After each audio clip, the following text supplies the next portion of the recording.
District है, इनका हमारा पुराना नाता इसलिए है क्योंकि हैदराबाद स्टेट जो थी, एक हैदराबाद संस्थान जो थी, इससे पहले आज़ादी से पहले ये सभी डिस्ट्रिक्ट हैदराबाद के साथ ही थे और हैदराबाद के बहुत ही अच्छे रिश्ते नाते वहाँ पे थे। साथ ही साथ कर्नाटक में जो आज बीदर, रायचूर, गुलबर्गा है, इनका भी हैदराबाद स्टेट के साथ, हैदराबाद राज्य के साथ काफ़ी सारे संबंध हैं। तो इसलिए ये कह रहा हूँ क्योंकि शायद अगर आप देखेंगे जियोग्राफिकली तो अलग अलग राज्य हैं, महाराष्ट्र अलग है, तेलंगाना अलग है, बट रिश्ते नाते, ह्यूमन रिलेशंस काफ़ी सारे हैं। But before I talk about anything else, let me give you 10-15 minutes before I go into the formal presentation. 10-15 minute थोड़ा आपको तेलंगाना का कॉन्टेक्स्ट भी बता दूं और तेलंगाना राज्य हासिल करने के बाद क्या हुआ है ये भी बता दूं। आपको तो पता है हिंदुस्तान में 1947 के बाद कई सारे राज्य बने, कई सारे नए स्टेट बने। तेलंगाना राज्य की जो डिमांड है वो बहुत पहले से 50-60 साल से चलते आ रही है। We've been fighting, we've been struggling, for the creation of a separate state for Telangana for the last 50-60 plus years. In 2001, under the leadership of our current Chief Minister, Shri KTR Garu, he had launched his own party called as the Telangana Rashtra Samiti, and he started again, when at the age of 47, he started another battle for the statehood for Telangana. From 2001 until 14, he struggled really hard. He convinced the national political system, including parties, national parties, regional parties, etc., etc. He was able to gather the support of the people of Telangana and eventually led this movement for 14 years, despite many ups and downs. And eventually in 2014, Parliament has passed the bill and eventually the state of Telangana came into existence on the 2nd of June 2014. But जब 2014 में तेलंगाना राज्य बनी थी, एक बार आपको यहाँ की हालात भी बता दूं। जैसे अभी प्रमोद जी ने कहा, तब उससे पहले अगर आपका कोई हैदराबाद आना जाना होता था तो आपने शायद देखा होगा कि लोगों के मन में कुछ डाउट्स थे, शंकाएं थी कि तेलंगाना राज्य बनने के बाद क्या होगा। ये जो लड़ाई चल रही है अलग राज्य की, इसको लेके फायदा होगा या नुकसान होगा, हैदराबाद जैसे शहर का क्या होगा, इसको लेके बहुत सारे शंकाएं थी। आपको एक बात बताते हैं, क्योंकि आप सभी लोग कंस्ट्रक्शन से हो, रियल एस्टेट से हो, बिल्डिंग इंडस्ट्रीज से हो। महात्मा गांधी जी ने कभी कहा था बहुत साल पहले कि India lives in its villages. हाँ, ये बात सही है कि ज्यादातर इंडियंस, ज्यादातर भारतीय आज विलेजेस में रहते हैं, 70% से ज्यादा विलेजेस में रहते हैं। बट ये भी बात सही है कि India is actually run by it's cities and towns.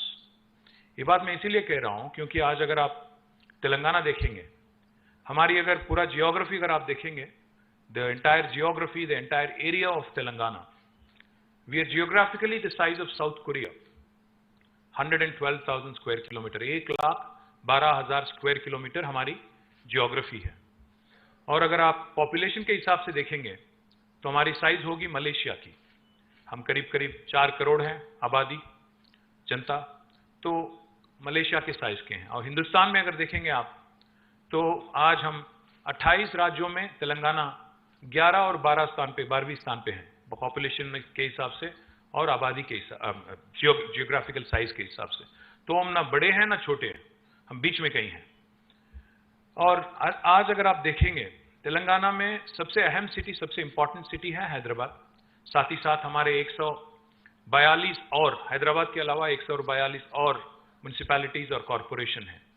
But जैसा अभी मैंने कहा आपसे, while India lives in its villages, India is run by its cities and towns.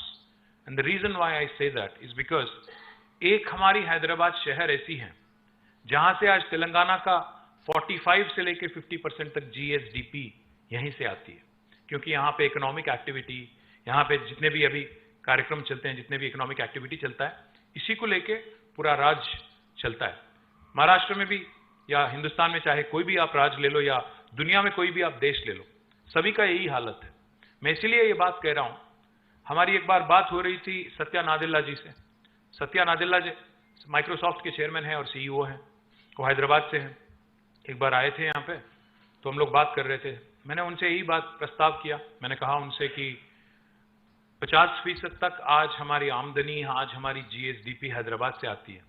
तो उन्होंने कहा ना सिर्फ एक राज्य के लिए या एक देश के लिए लागू होता है, बल्कि हम जैसे कॉरपोरेशन, माइक्रोसॉफ्ट जैसे कॉरपोरेशन के लिए भी यही फॉर्मूला आप इस्तेमाल कर सकते हो।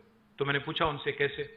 उन्होंने कहा माइक्रोसॉफ्ट जैसी कॉरपोरेशन 200 से ज्यादा देशों में हम शामिल हैं, हमारी प्रेजेंस है, पर हमारी 80% रेवेन्यू दुनिया की 70 सिटीज से हमें मिलती हैं, जिनमें से हैदराबाद है, बॉम्बे है, दिल्ली है, चेन्नई है, बाकी कहीं और बैंगलोर है, ऐसे शहर है। तो मेरा कहने का ये मतलब है कि आज हिंदुस्तान में जो कोई भी सरकार हो, चाहे वो राज्य सरकार हो या केंद्र सरकार हो, हम सभी लोगों को ये बेसिक चीज समझना चाहिए क्योंकि अगर हिंदुस्तान को आगे ले जाना है, इंडिया को जो 5 ट्रिलियन ख्वाब है, 10 ट्रिलियन का ख्वाब है, या फर्स्ट वर्ल्ड कंट्री बनने का जो एक ख्वाब हमारी है, एक ख्वाहिश हमारी है, इसको अगर पूरा करना है तो हमें ये बात जरूर याद रखना चाहिए कि जितना ज्यादा इंफ्रास्ट्रक्चर में हम पैसा लगाएंगे, वो भी अर्बन पॉकेट्स में, हमारे सिटीज में, टाउन्स में, उतना ही हम लोग वेल्थ क्रिएट कर पाएंगे और तभी जाके हिंदुस्तान आगे बढ़ेगा। ये बात कई सारे लोग नहीं समझते, कई सारे गवर्नमेंट नहीं समझते। ये बहुत अहम बात है। दूसरी बात मैं ये कहना चाहता हूं आपसे कि 2014 में जब हमारी राज्य यहां बनी थी, कई सारे समस्याएं थे।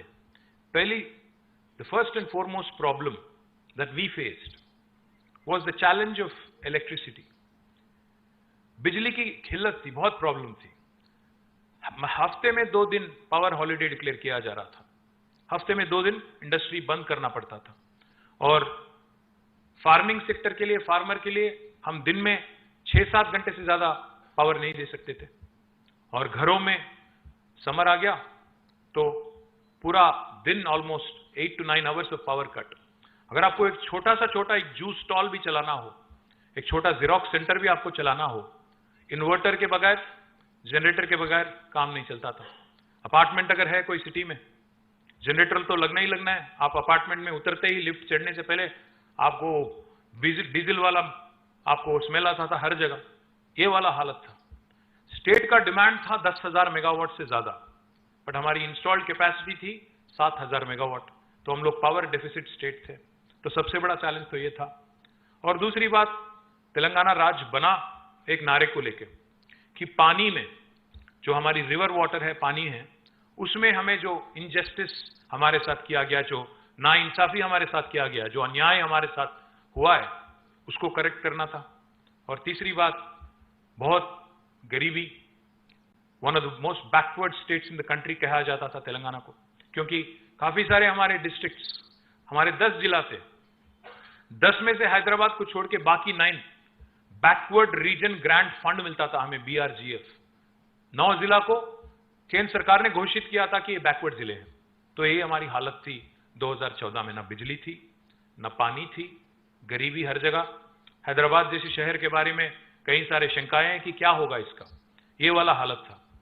तो इसमें जब हमारी गवर्नमेंट बनी 2 जून 2014 को, हमारे chief minister Shri KCR sir ने ठान लिया था कि ना सिर्फ हमारी तेलंगाना की जनता को, बल्कि पूरे हिंदुस्तान को एक मिसाल की तरह, क्योंकि हमारे लिए एक, we've had the luxury of a clean slate beginning, we've had the good fortune of a clean slate beginning, क्योंकि नया राज्य बन रहा है, पहली बार एक नया सरकार बन रही है, तो उसमें आपको आपकी खुशनसीबी है कि you can start with a fresh mindset and a fresh approach. तो पिछले 9 साल में, क्योंकि हमने 9 साल कंप्लीट किया इस जून में, अभी 10वीं साल चल रही है हमारी, पिछले 9 साल में उन्होंने काफी सारे इंटरेस्टिंग चीज किए हैं। चंद चीजों के बारे में मैं कहूंगा और बाद में आप सवाल पूछ सकते हैं, मैं जवाब दूंगा। पहली बात मैं तो ये कहूंगा आपसे, मैं एग्जाम्पल देना चाहता हूं, क्योंकि कई सारे यंगस्टर भी हैं, विमेन लीडर्स भी हैं, सीनियर्स भी हैं, और 24 जिला से हैं महाराष्ट्र में। मैं ज्यादा लंबा चौड़ा नहीं बोलूंगा, संक्षिप्त में कहने की कोशिश करूंगा। पहली बात मैं ये बोलना चाहता हूं कि 2014 में हमारी पर कैपिटा इनकम थी हमारी तेलंगाना राज्य की 1,14,000 रुपया, 1,14,000 रुपया, 1,14,000 rupees was the per capita income of Telangana. We were ranked somewhere in the 15th or 16th spot in India. But this year, As of March 31st, 2023, Telangana's per capita now is 3,17,000. We are the highest in the country. Our gross state domestic product, GSDP, राज्य के लिए GSDP, देश के लिए GDP. तो हमारी GSDP जो थी 2014 में, वो थी 5,05,000 crore. 5,05,000 crore. As of March 31st this year, it is 13.27 lakh crore. The growth, and remember this is despite 2 years of COVID. 2 साल लगातार कोविड, और कोविड के साथ साथ हमारा मोदी साहब के साथ बनता नहीं है, तो उन्होंने भी कुछ नहीं किया. ये 9 साल में 1 पैसा भी, 1 बूटी कौड़ी भी नहीं दिया तेलंगाना. यहां से लेना ही है, देना तो है ही नहीं. यहां से हम लोग 1 रुपया अगर टैक्स में देते हैं केंद्र सरकार को, वापिस हमें मिलता है 45 पैसा डेवल्यूशन के हिसाब से. बाकी जाता है उत्तर प्रदेश और कहीं और अन्य जगह. कोई इतराज नहीं हमें, बट कहने की ये कोशिश कर रहा हूं कि हम देश को कंट्रीब्यूट करते हैं, देश से वापस नहीं लेते. Just to give you an example, Telangana is less than 2.5% of India, but Telangana's contribution to India's GDP is 5%. We literally punch double our weight. मतलब एक 50 किलो वाले बॉक्सर और 100 किलो वाली बॉक्सर के साथ लड़ रहे हैं, तो वो वाला हालचाल है. Telangana punches double its weight. ये कैसे हुआ? पर कैपिटा कैसे बढ़ा? प्रोजेक्ट कैसे बने? क्या क्या किया गया? मैं आपको 2-4 चीज बताता हूं, आपको ये जान के ताजुब भी होगा. You will be very surprise to know this. दुनिया की सबसे बड़ी अमेज़न की कैंपस कहां है? कोई बता पाएंगे आप में से? जी, हैदराबाद. दुनिया की सबसे बड़ी अमेज़न की कैंपस सियाटल में नहीं है, अमेरिका में नहीं है, हैदराबाद शहर में है. मैं आपसे रिक्वेस्ट करता हूं, आप लोग जाने से पहले देख के जाइएगा जरूर. 3.1 मिलियन स्क्वायर फुट कैंपस है, ज्यादा दूर नहीं है यहां से, क्या शायद 2-3 किलोमीटर होगी यहां से. जरूर देखना. और एक बात बताता हूं आपको, गूगल नाम तो सुना होगा. एप्पल, मैं राहुल नहीं बोला, गूगल बोला. Google, Apple, Facebook, Microsoft, Uber, Salesforce, Micron, Qualcomm, Novartis, ZF और सर्विस नाउ और कई अन्य सारे कंपनी हैं. इन सभी का दुनिया का दूसरा लार्जेस्ट कैंपस, दुनिया का, उनके हेडक्वार्टर के बाहर. गेस करें कहां पे है? थैंक यू, फाइनली आप लोग आ गए मेरे रास्ते पे. हैदराबाद में. ये भी देखिएगा जरूर. गूगल का यहीं पे है, फेसबुक यहीं पे है, एप्पल यहीं पे है, माइक्रोसॉफ्ट का दुनिया का सेक्शन लार्जेस्ट कैंपस यहीं पे है, माइक्रॉन, क्वालकॉम, मेट्रॉनिक, नोवार्टिस, ज्यादा दूर नहीं, अगल बगल में है सारे. आप देख सकते हैं क्वालकॉम एकदम पीछे है. और एक और बात जान के आपको ताजुब हो गया, दुनिया की सबसे बड़ी इंक्यूबेटर, दुनिया की सबसे बड़ी टेक्नोलॉजी इंक्यूबेटर पता है आपको कहां पे है? जहां बैठे हैं वही है. टी हब जो है, ये दुनिया की सबसे बड़ी इंक्यूबेटर है टेक्नोलॉजी की. और ये 18 एकड़ जमीन जो अगल बगल में है, यहां पे टी हब है. एकदम इसके ठीक बाहर टी वर्क्स हैं, जो हिंदुस्तान की सबसे बड़ी प्रोटोटाइपिंग फैसिलिटी है. उसको लग के एक और बिल्डिंग बन रही है, image tower. Innovation in multimedia, animation, gaming and entertainment. 1.6 million square foot की बिल्डिंग बन रही है. इन तीनों को मिला के ये हो गया दुनिया की सबसे लार्जेस्ट इनोवेशन कैंपस. क्योंकि इनोवेशन पे, चाहे वो प्रोडक्ट इनोवेशन हो या टेक इनोवेशन हो या एनिमेशन में गेमिंग, एंटरटेनमेंट या मल्टीमीडिया की इनोवेशन हो, सारे चीज एक ही कैंपस से अगर आप देखेंगे जोड़ के, तो ये दुनिया की सबसे लार्जेस्ट इनोवेशन कैंपस है. एक और बात आपसे मैं कहता हूं, हम सभी लोग ने कोविड के, we have just come out through that COVID phase. Everybody went through COVID. Everybody had somebody in the family or friends who was affected. Some people have unfortunately passed, etc., etc.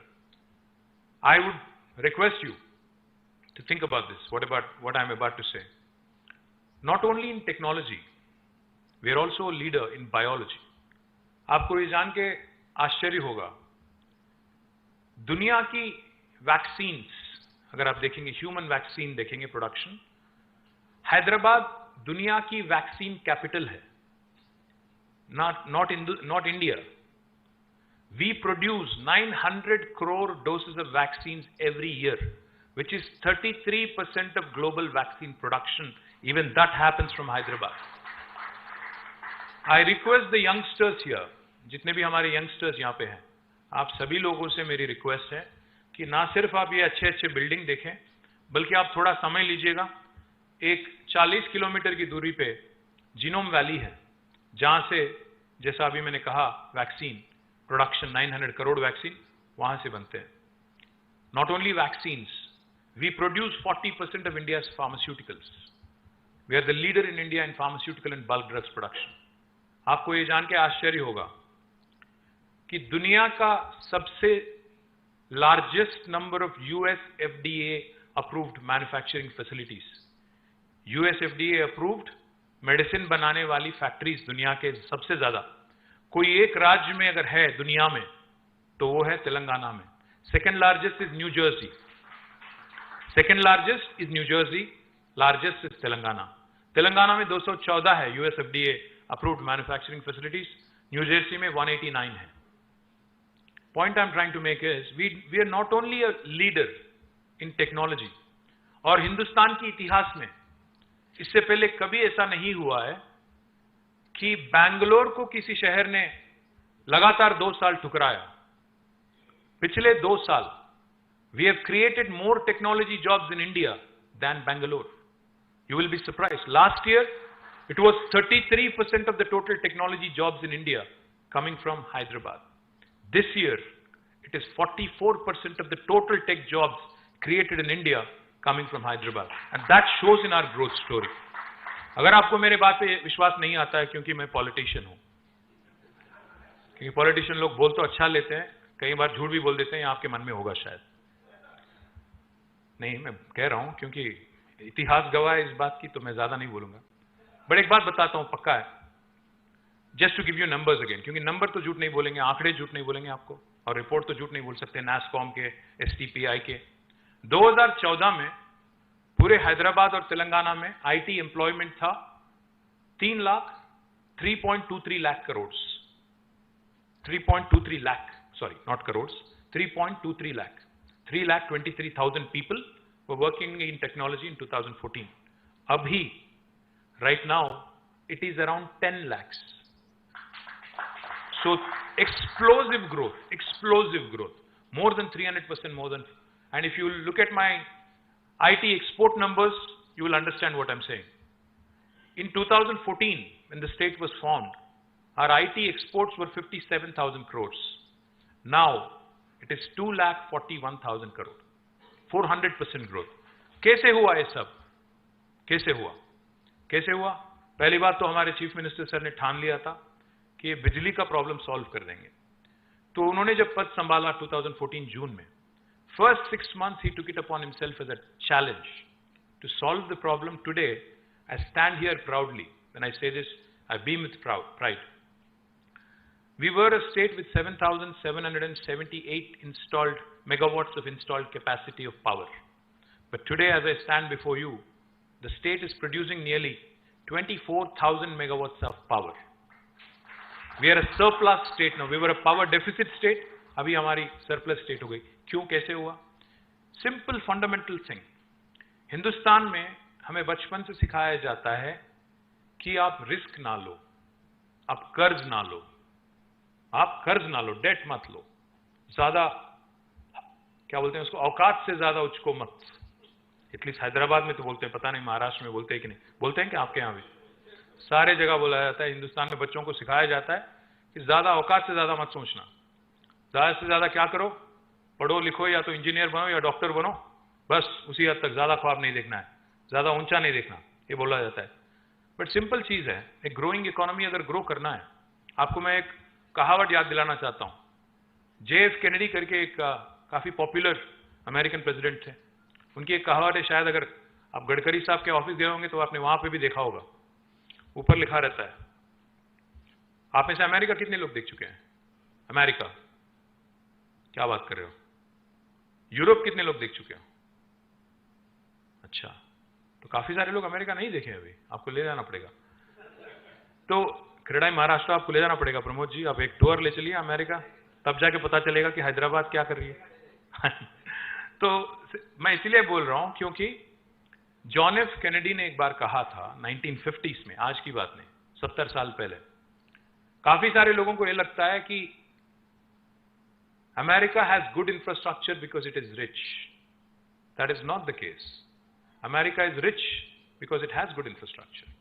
ये basic चीज है, सुनने के लिए simple लगेगा, बहुत आसान लगेगा, कॉमन सेंस लगेगा, बट एक्चुअली ये बेसिक चीज बहुत सारे गवर्नमेंट समझती नहीं है। इंफ्रास्ट्रक्चर में जब तक पैसा नहीं लगाओगे तब तक कैसे कोई राज्य का विकास होगा, कैसे तरक्की होगा, कैसे ग्रोथ होगी। तो इस सिंपल चीज पे हमने ध्यान दिया। और दूसरी चीज हमें बार बार बताया जाता है कि कर्ज ना लो। भाई कर्ज लो, पर इन्वेस्ट करो प्रोडक्टिव सेक्टर में। अगर 1 रुपया का कर्ज लेते हो तो उस 1 रुपया का 2 रुपया बनाओ, कर्ज पे करो, keep growing. Otherwise how will you grow with your own money, with your own bootstrapped equity? किस हद तक जा पाओगे? Simple philosophy is, Indian mentality में हमारी जो एक वो कंडीशनिंग कर दी है कि कर्ज नहीं लेना है। कर्ज लो बट प्रोडक्टिव सेक्टर में काम लगाओ, पैसे लगाओ। कर्ज लेके उड़ाओ मत उसको, कर्ज लेके डेट रेज करके आप प्रोडक्टिव सेक्टर में लगाइए। हमने वही किया। मैं रिक्वेस्ट करूंगा आप सभी भाइयों से बहनों से कि आप एक बार अपना फोन निकालिए प्लीज, और गूगल खोलना प्लीज। गूगल में टाइप करिएगा world's largest lift irrigation project, world's largest lift irrigation project. कोई एक जवाब दे दे, आप ट्रिगर हैप्पी हो, आप जानते हो कैसे? पहले कालेश्वरम प्रोजेक्ट आपको जवाब मिलेगा, गूगल देगा आपको। पता है कालेश्वरम कहां है आपको? एकदम आपके महाराष्ट्र को लग के है। ये हमने बनाया गोदावरी नदी पे, 4 साल में हमने बनाया। पर बदनसीबी की बात तो ये है कि मैं अगर आपसे पूछूंगा 3 गॉर्जेस डैम का नाम सुना है क्या? कितने लोग सुने होंगे? 3 गॉर्जेस, चाइना, काफी सारे लोग सुने। कालेश्वरम का नाम कितने लोग ने सुना है? 1 2 3 4। नहीं, आप तो ये तो सिंपैथी वाला हाथ हो गया, आधा आधा। आपने सुना नहीं, बस ऐसा ऐसे ही उठा रहे। बात यह है, दुर्भाग्य की बात यह है कि हम लोग बात लगातार करते रहते हैं कि चाइना लोगों ने ये कर दिया, वो कर दिया, इतना बड़ा प्रोजेक्ट कर दिया, 100 दिन में 100 मंजिल वाली इमारत खड़ा कर दिया। ये बात तो हम लोग करते रहते हैं, वीडियो चलते रहते हैं आपके व्हाट्सएप ग्रुप में। आपको जानकारी तक नहीं है कि जो आपको महाराष्ट्र को लग के है गोदावरी नदी, जो नासिक से उभरती है हमारे सुनील जी के यहां से, उस गोदावरी पे हमने दुनिया का सबसे बड़ा lift irrigation project 1 lakh crore खर्च करके हमने बनाया। 1 लाख करोड़। तो आपको लगता होगा 1 लाख करोड़, और बाय द वे इसमें 1 लाख करोड़ में 1 रुपया भी मोदी साहब ने नहीं दिया। बताना जरूरी था, वरना कहीं भाजपा वाले हैं तो वो लोग बोलने लगेंगे नहीं ये तो सब मोदी ने बनाया। मसला ये है, समस्या ये है कि कोई बीजेपी वाले है क्या इसमें? हाँ रहेंगे काफी सारे, रहेंगे काफी सारे। बाहर जाके बोलना, कोई बात नहीं, मेरे सामने मत बोलो बस। समस्या ये है कि हम लोग अपना खुद का प्रमोशन ठीक से नहीं करते हैं। हम लोग अपना खुद का प्रमोशन ठीक से नहीं करते हैं। काम तो करते हैं बट प्रमोशन नहीं करते हैं। 1 लाख करोड़ हमने खर्च किया। 1 लाख करोड़ क्यों किया, करना क्यों पड़ा? क्योंकि अगर आप देखेंगे तेलंगाना का भूभाग, गोदावरी चलती है 80 मीटर के सी लेवल पे, 80 मीटर अबव सी लेवल पे गोदावरी चलती है। बट तेलंगाना का सारा भूभाग ऊपर है, 200 मीटर ऊपर, 300, 400, 600 मीटर ऊपर। तो एक कालेश्वरम प्रोजेक्ट जो है, हमने महाराष्ट्र के साथ एक समझौता किया, एक बायलैटरल एग्रीमेंट हमने कर लिया कि हम लोग प्रोजेक्ट बना रहे हैं, इंटर स्टेट डिस्प्यूट ना हो। देवेंद्र फडणवीस मुख्यमंत्री थे तब, उनके साथ हमने एक समझौता किया, एक एग्रीमेंट किया, और एक प्रोजेक्ट हमने 4 साल में खत्म किया। ये 4 साल में प्रोजेक्ट कंप्लीट करने से दुनिया की सबसे लार्जेस्ट लिफ्ट इरिगेशन प्रोजेक्ट, इससे हुआ क्या? हुआ ये है कि 45 लाख एकड़ जमीन, इससे पहले जिसका कोई इरिगेशन कमांड नहीं था, कमांड सोर्स नहीं था, एक रिलायबल सोर्स नहीं था, उसको आज एक जबरदस्त सोर्स मिल गया। 80 मीटर पानी, जहां 80 मीटर गोदावरी की हमने पकड़ा, उसको हमने मल्टीपल स्टेज लिफ्ट करके 618 मीटर की हाइट पे हमने उसको लिफ्ट किया। इसलिए दुनिया की सबसे लार्जेस्ट लिफ्ट इरिगेशन प्रोजेक्ट है। इसको चालू करके 4 साल हो गया। आज जब हम लोग बात कर रहे हैं यहां पे, पता है हमारे चीफ मिनिस्टर क्या कर रहे हैं? आज इसी समय कालेश्वरम से भी सब बड़ा, कालेश्वरम से भी बिगर पंप हाउसेस के सहित एक और प्रोजेक्ट हमने बनाया पालमूरू रंगारेड्डी लिफ्ट इरिगेशन, जिसकी उद्घाटन आज सीएम सर कर रहे हैं महबूब नगर डिस्ट्रिक्ट में, जो कि 200 किलोमीटर दूर है। यहाँ पे हमने बनाया कालेश्वरम गोदावरी पे, और दूसरा कृष्णा रिवर पे, जो फिर से अगेन महाराष्ट्र से आता है। कृष्णा पे हमने बनाया पालमूरू रंगारेड्डी। इसको लेके क्या हुआ?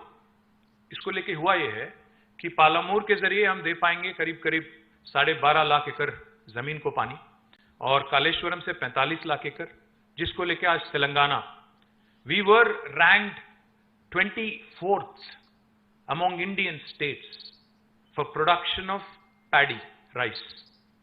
24th in 2014. You know where we are today? We have crossed Punjab and Haryana, and we are the #1 state which is producing paddy in the country today.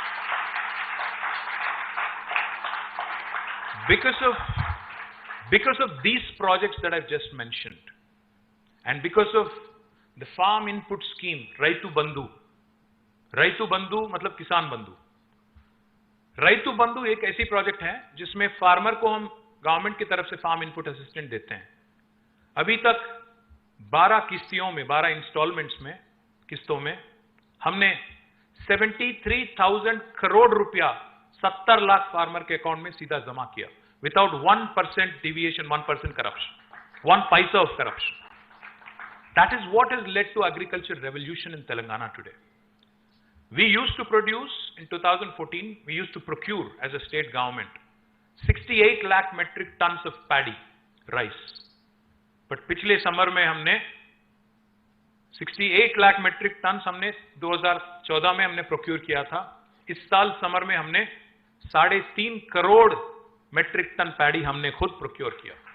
तो एग्रीकल्चर एक्सपेंशन हुआ है। तो एक तरफ आईटी एक्सपेंशन चल रहा है, दूसरे तरफ एग्रीकल्चर एक्सपेंशन चल रहा है। मैं आपको एक इंटरेस्टिंग चीज बताता हूं। मैं अभी बात कर रहा था सुनील जी से और प्रमोद जी से। मैंने पूछा इन दोनों से, क्योंकि दोनों बिल्डर हैं। मैंने पूछा, सर आपको बिल्डिंग परमिशन के लिए कितने दिन लगते हैं महाराष्ट्र में? आपका हंसी कुछ बता रहा है कि कोई एक निश्चित समय नहीं है, मनमानी चलता है। आपको एक बात बताते हैं, आपको सुन के ताजुब होगा। 8 साल पहले जब मुख्यमंत्री बने थे केसीआर जी, एक मीटिंग उन्होंने बुलाया था इंडस्ट्री वालों के साथ। इंडस्ट्री जो अन्य इंडस्ट्री है, रियल एस्टेट इंडस्ट्री नहीं बल्कि अन्य इंडस्ट्री हैं, उनके साथ मीटिंग बुलाया था। सामने बैठे थे हम और हमारे साथ हमारे ब्यूरोक्रेट्स बैठे थे। प्रदीप चंद्र जी करके आईएएस ऑफिसर थे, हमारे जयेश रंजन सर थे आईएएस ऑफिसर है, इंडस्ट्री के सेक्रेटरीज थे, सेक्रेटरी और कमिश्नर। तो सीएम सर ने एक क्वेश्चन पूछा उनके मुंह पे। सीएम सर ने कहा उनसे कि भाई एक बात बताओ, मैं अभी एक 7 घंटे का मीटिंग करके आ रहा हूं। मैंने इंडस्ट्री से पूछा कि परमिशन लेने में कितना वक्त लगता है। ये बस तेलंगाना बनने के 1-2 महीने के बाद की बात कर रहा हूं मैंने इंडस्ट्री से पूछा कि कितना वक्त लगता है, कितना समय लगता है आपको परमिशन लेने में। उनके पास कोई जवाब नहीं था। जैसे आप हंसने लगे वो लोग भी हंस पड़े। तो सीएम सर ने एक क्वेश्चन पूछा इनसे, पूछा कि गवर्नमेंट को परमिशन देने की क्या जरूरत है? इन लोगों के मतलब होश उड़ गए।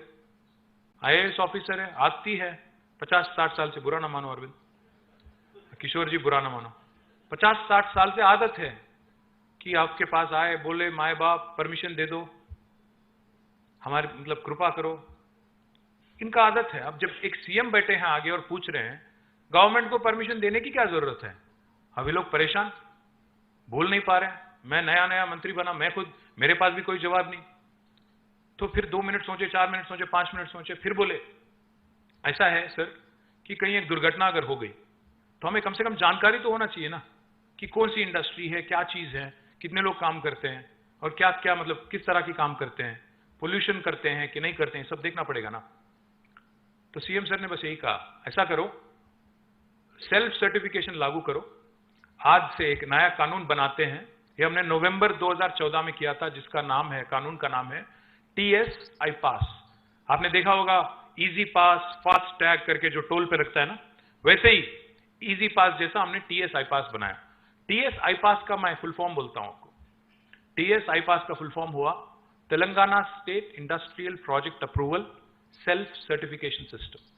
अगर आप में से किसी को तेलंगाना में एक यूनिट लगानी है, आपको गवर्नमेंट से मिलने की जरूरत नहीं है। आप सीधा पहले ही दिन, अगर आपके पास जमीन है, तो आप अपना काम, फैक्ट्री का निर्माण शुरू कर सकते हो। कोई म्युनिसिपैलिटी की परमिशन की जरूरत नहीं, ग्राम पंचायत की जरूरत नहीं, और all that we request of you is that you submit information online कि आपकी एक्टिविटी क्या है। TSI पास पोर्टल में आप समाचार डाल दें कि आप कौन हो, आपकी फाइनेंशियल कैपेसिटी क्या है, कौन सी लाइन में आप पैसा लगा रहे हो, कितने लोगों को रोजगार दोगे, टैक्सेस का क्या होगा, और पोल्यूटिंग इंडस्ट्री हो कि नहीं, आपको लैंड चाहिए कि नहीं चाहिए, ये सब उसमें डालना पड़ेगा।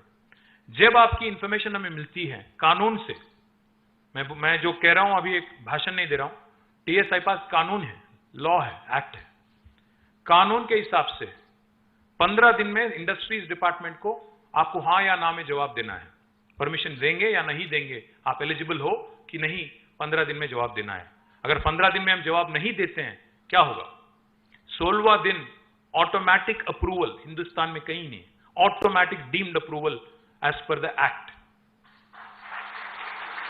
और 16वां दिन एक और काम भी मैं कर सकता हूं।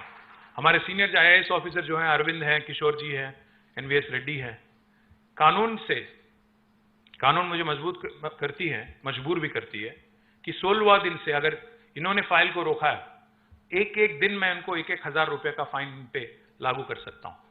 हिंदुस्तान में कोई सरकार ने ये करने की हिम्मत नहीं की आज तक। अगर आपको लग रहा है कि ये आदमी जो बोल रहा है सच बोल रहा है कि ऐसे ही बकवास बोल रहा है, तो मैं आपको यही कहना चाहता हूं, पिछले 8 साल में हमने 24,000 परमिशन TSI पास के जरिए हमने दिया। $50 बिलियन का निवेश हमने आकर्ष किया, और 24 लाख लोगों को हमने रोजगार यहां पे क्रिएट किया, जिसमें अभी जैसे मैंने बताया, अमेजॉन का नाम मैंने लिया, गूगल का नाम मैंने लिया, ये सभी पिछले 9 साल में हुआ है। माइक्रोसॉफ्ट तो पहले आया था, बाकी जितना भी कंपनी का नाम मैंने लिया अभी, IT में हो, लाइफ साइंसेस में हो, इंश्योरेंस में हो, या लॉजिस्टिक्स में हो, टेक्सटाइल्स में हो, ये सारे ही चीज हमने TSI पास के जरिए पिछले 8 साल में किया। जब TSI पास सक्सेसफुल हो गई, फिर हमारे CM सर ने कहा, आप ये इनोवेशन या डिसरप्शन जो हमने इंडस्ट्रीज में किया, क्यों ना हम लोग म्युनिसिपल एडमिनिस्ट्रेशन में भी करते हैं। तो इसीलिए हमने क्या किया, अभी if you can start the presentation, can you please click the slide? I have told you all this basic overview कि हमारी आबादी क्या है, हमारे कितने म्युनिसिपैलिटीज हैं। नेक्स्ट, या हमने एक इंटरेस्टिंग चीज किया कि 10% हर म्युनिसिपैलिटी का बजट, हम ग्रीन बजट, म्युनिसिपैलिटी हो या विलेज हो, ग्रीन बजट के नाते 10% हम ये करते हैं। And most importantly, go back, the third point is more important, property tax का असेसमेंट भी लोग खुद करते हैं, सेल्फ असेसमेंट है। बिल्डिंग परमिशंस, ना हमने जब TSI पास जब सक्सेसफुल हो गया, जैसा मैंने कहा, हमने नया कानून लागू किया, TSB pass, Telangana state building project approval self certification system, जिसके नाते नो ह्यूमन इंटरफेस, आपको ना कोई टाउन प्लानर से मिलना है, आपको ना कोई ऑफिसर से मिलना है, अधिकारी से मिलना है, और सबसे अहम बात आपको बताता हूं मैं, सारे के सारे, हाँ, this is important, main features of TSB पास, ये आप ले जाना, शिंदे साहब को बताना, दबाव बनाना, काम करवा लेना। अगर वो नहीं करते हैं तो हम आएंगे, हम करेंगे महाराष्ट्र में। तो 50 स्क्वायर यार्ड तक अगर आपका प्लॉट है, इसके लिए कोई परमिशन की जरूरत नहीं है, और only registration is required, and registration is also instant. 50 square yard तक। उसके बाद 50 से 600 स्क्वायर यार्ड तक कोई भी म्युनिसिपल एरिया में इंस्टेंट अप्रूवल, मतलब आप अप्लाई करो, अप्रूवल मिलती है, और 10 मीटर की हाइट रिस्ट्रिक्शन है उसमें रेजिडेंशियल को, और कॉमन एप्लीकेशन भी है, इंस्टेंट ऑनलाइन अप्रूवल है। Of course this is conditional only on one condition, कि हम लोग आप पे इतना विश्वास लगा रहे हैं, बिल्डर हो या इंडिविजुअल हो, आप पे इतना भरोसा रख रहे हैं कि आप जिम्मेदार रहेंगे और आप कंप्लायंट रहेंगे। अगर आप नॉन कंप्लायंट रहेंगे तो पावर पूरा कानून में मेरे पास है कि आपका पूरा इमारत में गिरा दूं, पूछे बगैर, नोटिस दिए बगैर, आपको कोर्ट जाने का मौका देने के बगैर। तो सबसे अहम बात यह है कि थोड़ा सेल्फ रेगुलेशन और जीरो करप्शन ये हमने किया। और last one most important builders के लिए 600 से ऊपर ऑल नॉन रेसिडेंशियल बिल्डिंग्स, हमने 21 दिन में हमने परमिशन देना ही देना है। अगर 21 दिन में हम देते नहीं है तो 22वां दिन ऑटोमेटिक डीम्ड अप्रूवल है। ये आपको हिंदुस्तान में कोई और राज्य में सुनने को नहीं मिलेगा। अगर आप लोग सोच रहे हैं कि इन्होंने बता तो दिया काम कैसे चल रहा है, मैं आपसे रिक्वेस्ट करूंगा, मैं यहां से जाने के बाद, मेरे जाने के बाद आप हमारे क्रेडाई के हमारे भाई हैं, यहां पे हमारे राजशेखर है, राम रेड्डी जी हैं, मुरली कृष्णा रेड्डी हैं, प्रेम सागर रेड्डी हैं, शेखर रेड्डी हैं, आप इनसे बैठे आराम से, आप इनसे संपर्क करिएगा। मैं जानता हूं, मैं 10 साल मंत्री रह चुका हूं, 10 साल करीब करीब रह चुका हूं। मैं ये भी जानता हूं कि बाहर हिंदुस्तान में बाहर के सिटीज में क्या क्या होता है परमिशन लेने के लिए, देने के लिए। पर स्क्वायर फीट चार्ज करते हैं कई सारे लोग, मालूम है मुझे। पर आज हैदराबाद में मैं गर्व के साथ कह सकता हूं, हमारे यहां ऐसी कोई सिस्टम नहीं है, कोई लेन देन की बात नहीं है, ट्रांसपेरेंसी है। इसीलिए आप नंबर देखिएगा, ये है हमारे एप्लीकेशन और जितने अप्रूवल्स हमने दिया है। मैं आपको प्रेजेंटेशन भी दे दूंगा, मैं आपके सुनील जी को और हमारे प्रमोद जी को मैं प्रेजेंटेशन भेज दूंगा, आपके मेंबर्स के साथ शेयर करिएगा। महाराष्ट्र गवर्नमेंट पे जैसा मैंने कहा दबाव बनाइए, बताइए उनको, उनके अफसर यहाँ आए, सीखे। आज कर्नाटक से हमारे कुछ मंत्री लोग और कुछ अफसर लोग यहाँ पे हैं, क्योंकि कांग्रेस वर्किंग कमेटी की मीटिंग है यहाँ पे। वो लोग हमें हराने के चक्कर में यहाँ पे आए हुए हैं। कोई बात नहीं, बट अच्छी बात यह है कि कांग्रेस के जो मंत्री हैं कर्नाटक के, वो भी यहाँ पे सीखने में लगे हैं, बाहर सीख रहे हैं कि वेस्ट टू एनर्जी कैसे किया जाए, परमिशन कैसे लिया जाए। उत्तर प्रदेश की भी टीम आई थी योगी जी के यहाँ से 2 दिन पहले, उन्होंने भी ये देखा, उनको भी लागू करना है यूपी में। तो इसलिए मैं गर्व के साथ कहता हूं, जो तेलंगाना आज करती है बाकी हिंदुस्तान कल करती है। We are a trend setter, we are a torch bearer, we are a trail blazer. Let me also tell you, we have not only planned for today, this beautiful city Hyderabad. I have to give credit where it's due.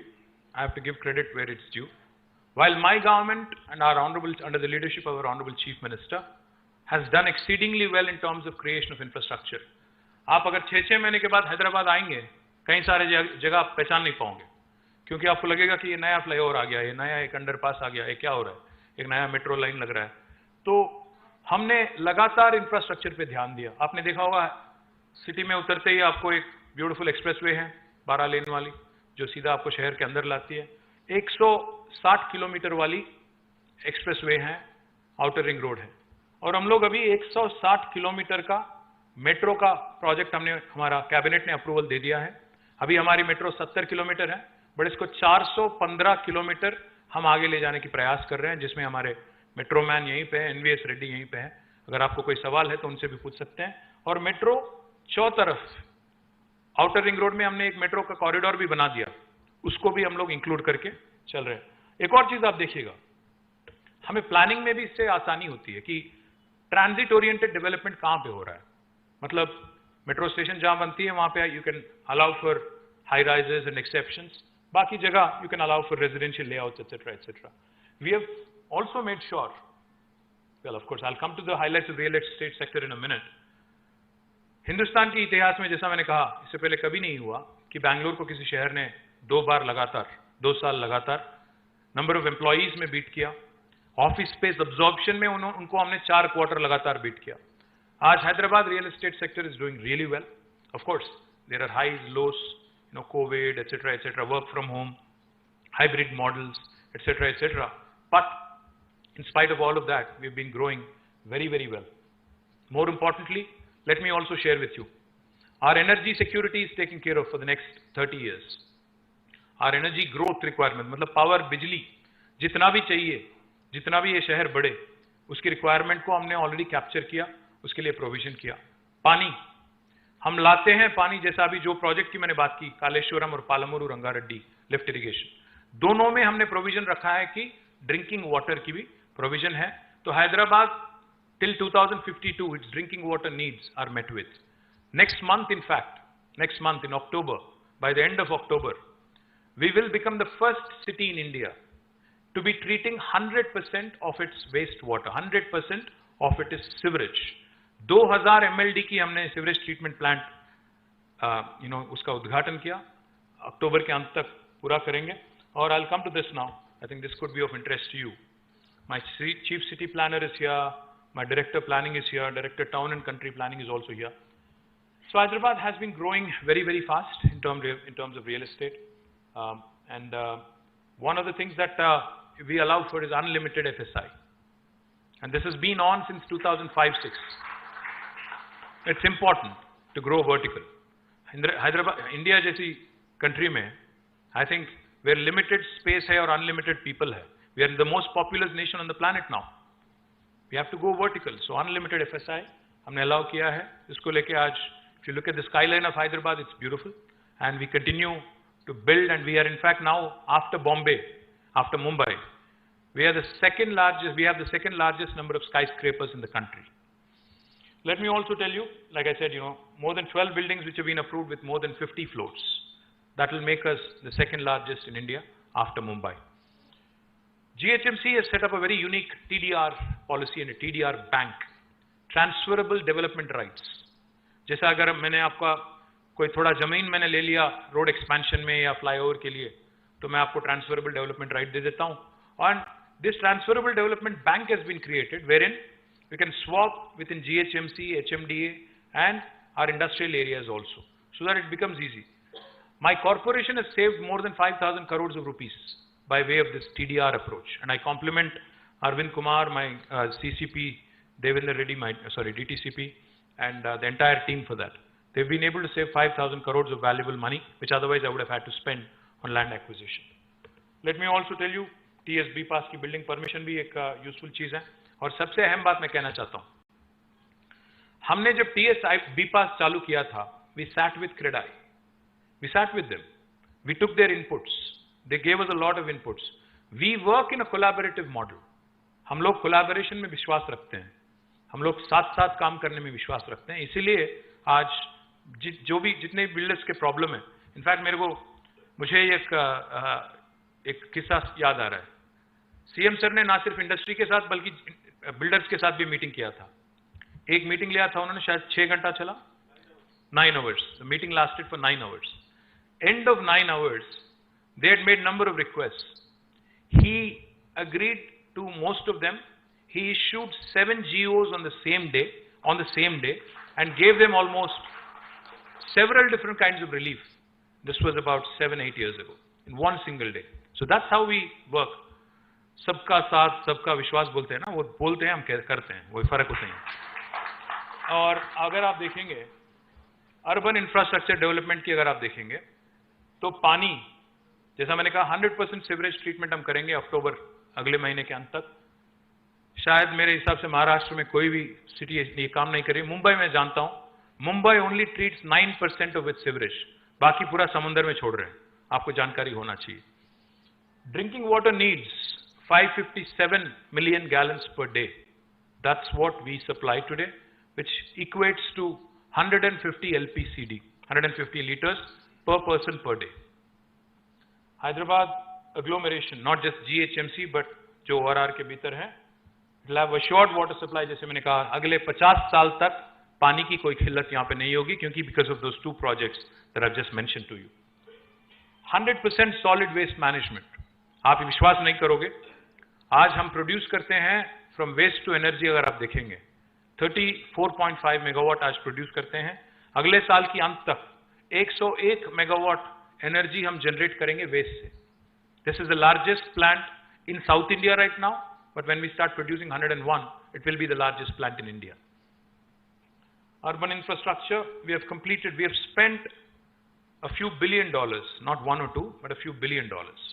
25,000 या ज़्यादा, in fact, only on roads in the last 9 years.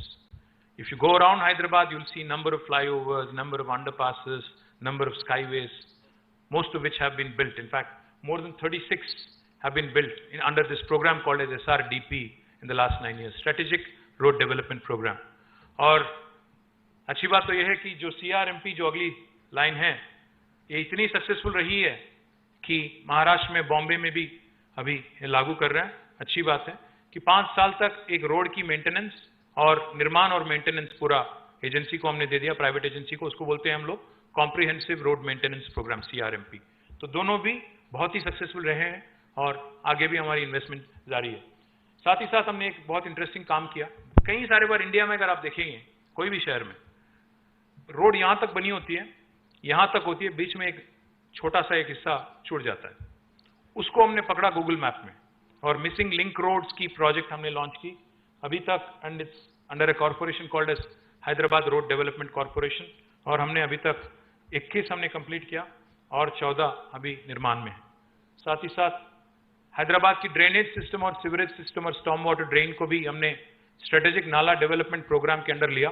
First phase में 1000 करोड़ खर्च किया, कुछ काम हुआ है, आगे बहुत काम बाकी है, आगे की काम भी हम ही करेंगे। If you look at the metro corridors, as I told you, we have completed 70 kilometers, but our vision and our agenda in 3 phases, is to cover almost 415 kilometers to keep up with the growing needs and growing requirements of the city of Hyderabad and of the people of Telangana. I would also like to highlight, we have launched the largest slum redevelopment program in the country for any city. We have built 1 lakh houses, 2 BHK. Each 2 BHK is 560 square foot of size, and more impressively, we have built 1 lakh such houses, and we give to the poor. These are called dignity houses. We give this to the poor free of cost. This is a unique program in the country, the largest slum redevelopment program in the country. In fact, I also would request CREDAI Maharashtra, ज़्यादा दूर नहीं है, Asia की सबसे बड़ी dignity housing colony यहीं पे कुल्लूर में है। एक ही जगह, एक ही साइट में 110 एकड़ की साइट है, जिसमें हमने 15,670 हमने 2 BHK बनाया। अगर आप देखना चाहेंगे, ज़्यादा दूर नहीं है, CM सर ने हाल ही में उसका इनॉग्रेशन किया था, आप देख सकते हैं, आराम से आप विजिट भी कर सकते हैं। और mission Bhagirath, Telangana is the first state in the country to have completed a massive drinking water project called as Mission Bhagirath, where we have provided a portable drinking water connection to each and every one of our 1 crore homes. This is the first state in India, in independent India. जब हमने ये complete किया, मोदी जी ने inspiration लिया, इसका नाम दे दिया हर घर जल। पता नहीं कहाँ दे रहे हैं महाराष्ट्र में, बट हमने तो कंप्लीट कर दिया तेलंगाना में, और you can check anywhere in Telangana, mission Bhagiratha is done. Mission Kakatiya, we have revived 46,000 lakes and tanks in Telangana, which is what has also led to the expansion of agriculture activity in our state. Heritage restoration, etc., etc. You can go around Hyderabad, you'll see a lot of heritage structures that have been revamped and restored. And of course, strong focus on welfare, because चाहे कोई भी कुछ भी कह ले, कोई बोले रेवड़ी कल्चर, कोई बोले कुछ और, but हिंदुस्तान आज दुनिया का सबसे मोस्ट पॉपुलस कंट्री है, और हिंदुस्तान आज दुनिया का सबसे ज्यादा गरीब लोग अगर पूरी दुनिया में अगर कहीं हैं तो हिंदुस्तान में है। अगर ये बात को हम नहीं समझते हैं, हमारे गरीबों की वेलफेयर अगर हम ठीक से नहीं करते हैं, देखभाल ठीक से नहीं करते हैं, तो हिंदुस्तान में तनाव पैदा हो सकता है, रेस्टलेसनेस पैदा हो सकता है।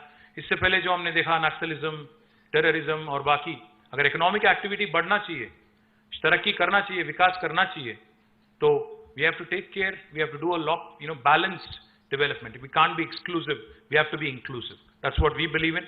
So number of welfare schemes have also been launched by state government, which have done really well and which have also added to increased per capita.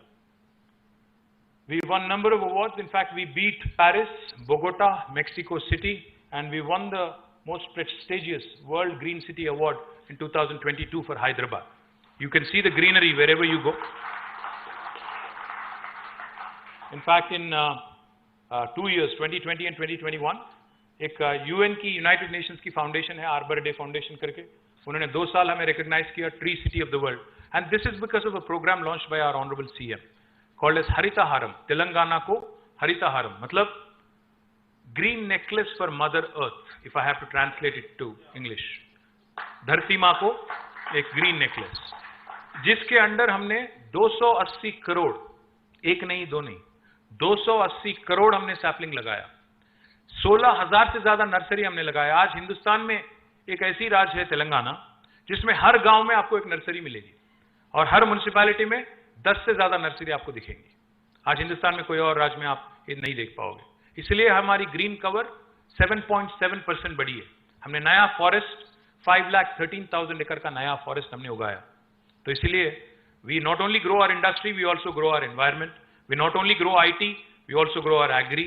We not only, I'll tell you one more interesting thing. Because of this program of focused rural development, हमारी population Hindustan में 3% से कम है, पूरा अगर हिंदुस्तान अगर आप देखेंगे।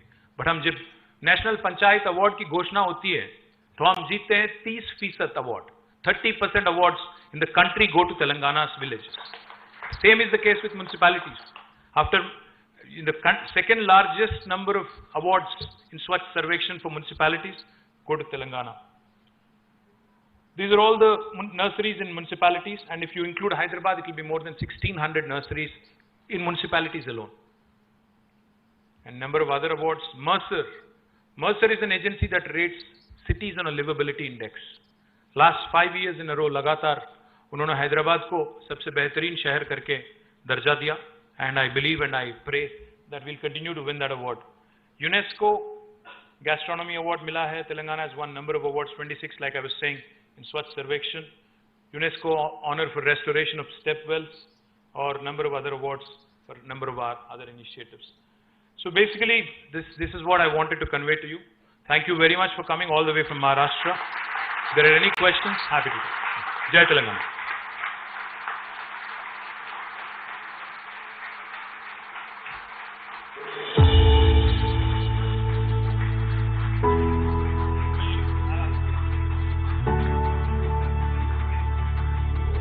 This is the colony I was telling you about. आप बैठ जाइए प्लीज, 2 मिनट वीडियो देख लीजिए।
और इसमें जो लिफ्ट लगी है हर ब्लॉक में, the same lift as the one in Chief Minister's office and Secretariat. Same lift, Schindler की lift है. We have one more completed the project. In fact, next week I'll be inaugurating it, and you can on your way to the airport you can see it. शायद आपने देखा होगा. देख लिया? Cycle क्या है? साइकिल भी ला लीजिए अगली बार.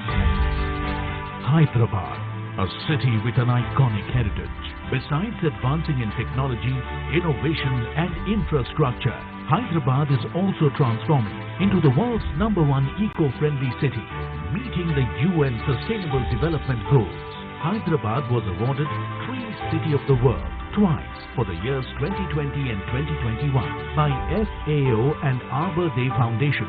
Now, Hyderabad, the capital city of Telangana, wins another laurel. Hyderabad beats Paris, Montreal, Mexico City, Buenos Aires, Melbourne, while competing with 57 entries from over 40 cities across 24 countries, and won the World Green City Award 2022 and Living Green for Economic Recovery and Inclusive Growth Award by the International Association of Horticulture Producers. AIPH celebrates this fantastic achievement.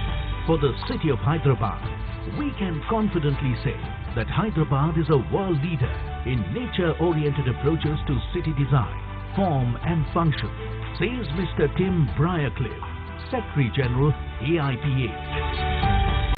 The credit for this remarkable achievement goes to the government for the various green initiatives and environment-friendly policies, particularly Telangana Ku Harita Haram, the brainchild of the Honorable Chief Minister and the world's third largest human endeavor in afforestation. With progressive policy, thoughtful leadership and inspiring governance over the last 8 years, Telangana, the youngest state in India, is leading the country with its path-breaking initiatives. This award is a great honor and glory for the city, for the state and for the nation. I think we're done with the videos. Thank you. Thank you.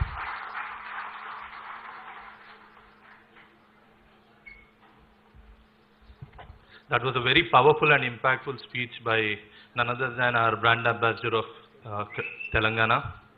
Sir, on a lighter note, over the last few years, CREDAI has been hosting many events in Hyderabad, one of the largest events.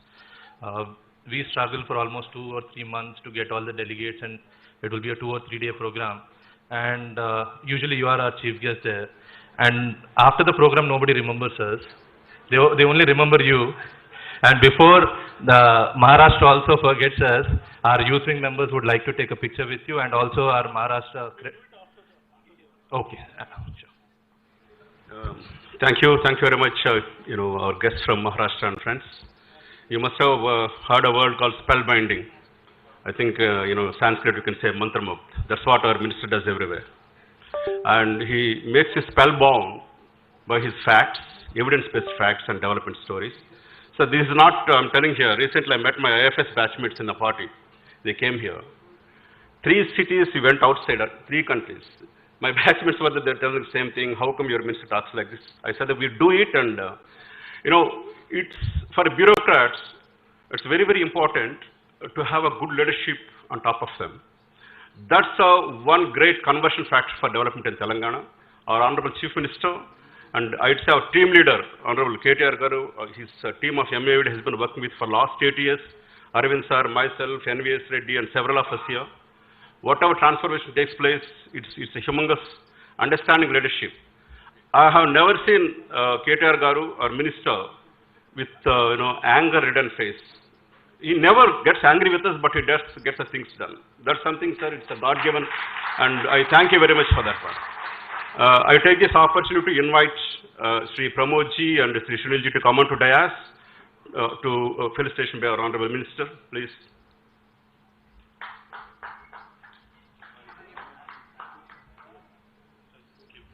Thank you.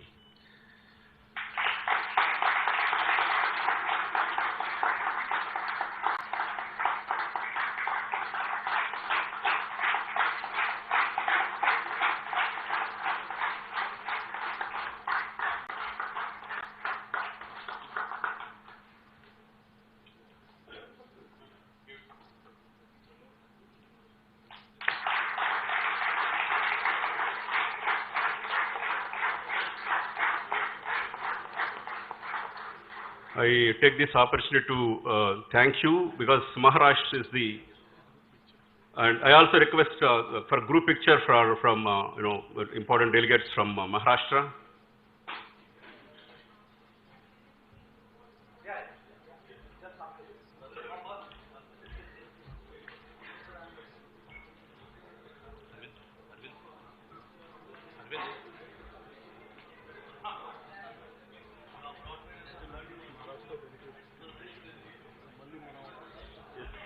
Only Maharashtra delegates, please. Let them have an opportunity to picture. Yeah. And after this photograph, I request women delegates to come onto the dais.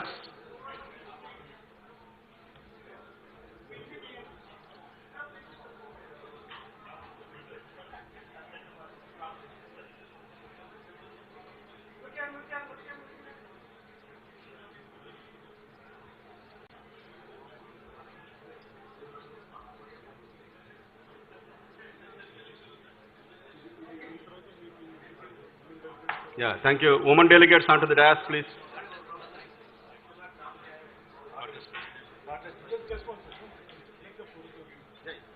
Let women delegates be given space, please.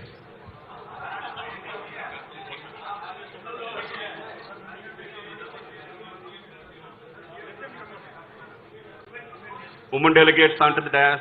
May I request.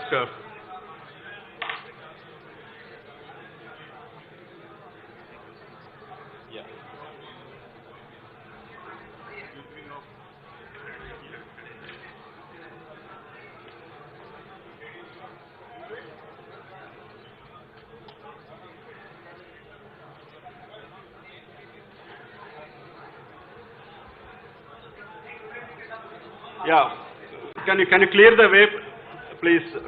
Front of the dais may be cleared so that women delegates can have pictures.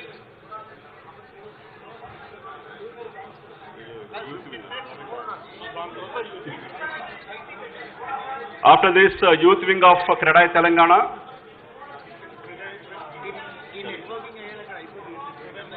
CREDAI Maharashtra and Telangana youth wing can come onto the dais.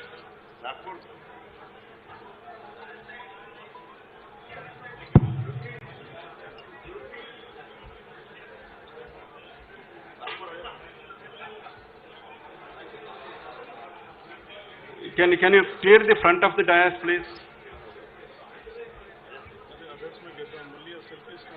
Yes, sir. Yes, sir. Others, could you please others get down, leaving the space for youth wing of.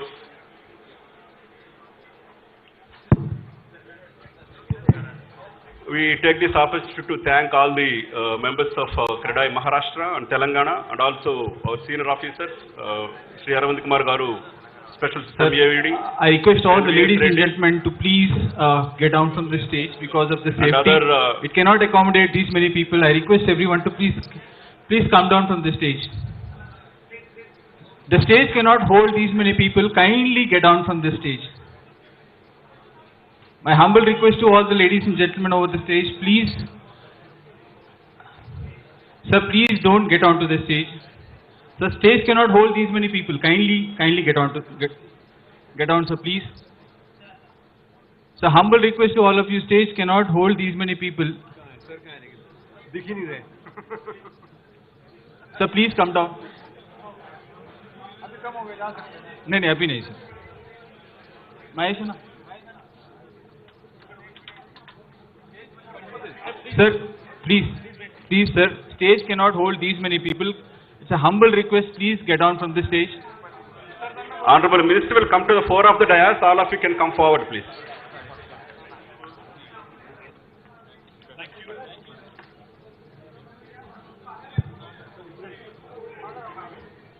So, on behalf of MAUD of Telangana, we thank Honorable Minister and all the invitees. Thank you for joining this interaction and meeting. Thank you.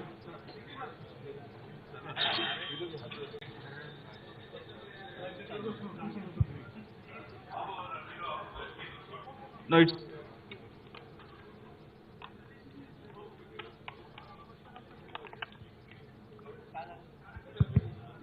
can I request housekeeping team to please join us here?